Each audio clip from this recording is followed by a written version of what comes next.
Hey everybody, it's Master Gallengeist here, bringing you my review for Thor issue 4, and this had some nice surprising twists going on and kind of ended our time in Niflheim. So, it starts off and we see the battle continuing on with what's been going on at the wedding. We see Thanos needs to have a talk with Hela, and everybody's just trying to figure out what's going on. Loki's like, I picked a stupid time to kill Thor. Thori, the dog, is kind of having an existential crisis a little bit throughout this battle, trying to figure out, oh, should I go off, find a new master and stuff like that? No, I'm gonna just keep murdering stuff and everything, and it's just kind of great.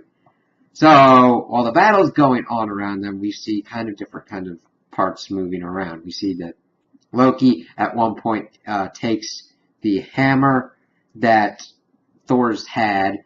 He calls it Hellbringer and wraps his kind of like magic chain around it and throws it off into the distance.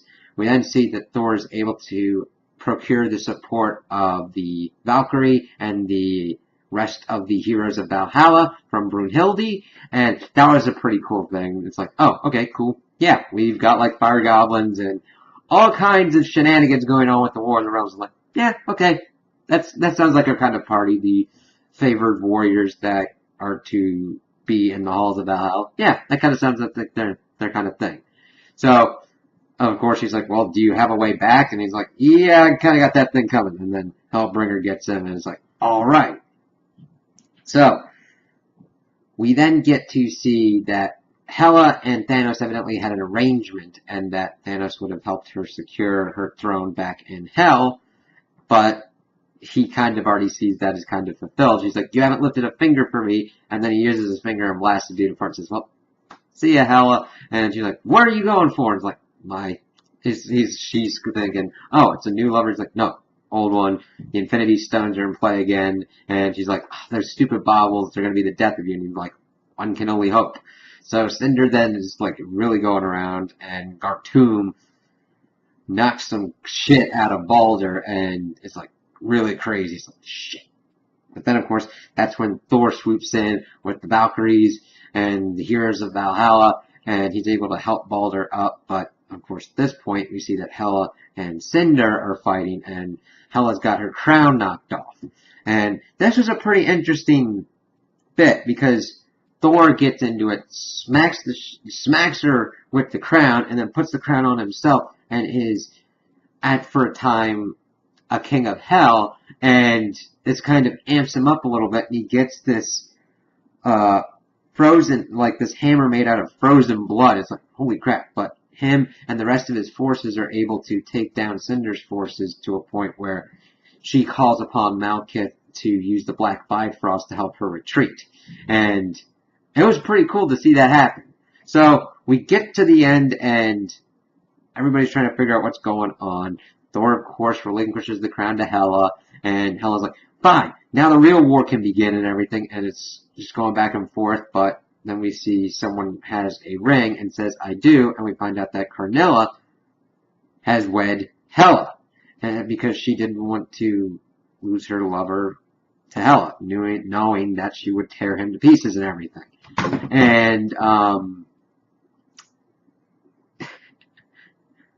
then Loki gives her wedding present, which is to resurrect Balder, which I think was a bold move, and I kind of like that. I like having Balder more into play. He was always a kind of interesting character, and I'm glad that he's going to be back more prominently in the living realm. Not that he wasn't bad in the dead realm of Niflheim, it's just he usually wasn't used much, and I thought that would have been a pretty interesting look, and I really like the look that we've had so far. So, that was a big twist, and Hela's even saying, let's see if you survive the honeymoon and everything. And that's gonna, I wonder what fallout's gonna come from that. There's gonna be, I don't know, man, anything could happen, and they could decide to go to war with each other at some point. It's usually what kind of happens in these kinds of things, but let's see what's going on, because I think that Carnilla will definitely be an adversary that Hela will have a harder time dealing with, rather than Balder. Balder, for all of his intents and purposes, is more of a straightforward warrior and doesn't really get into the kind of machinations that usually Loki or Hela does. We also see that Tyr has been taken to Valhalla, but not in kind of the way that he wants, since they're telling him for him to go make the food and everything, since he kind of did betray people in what was going on in Niflheim for a time. So we'll have to see if he's brought back into play at all.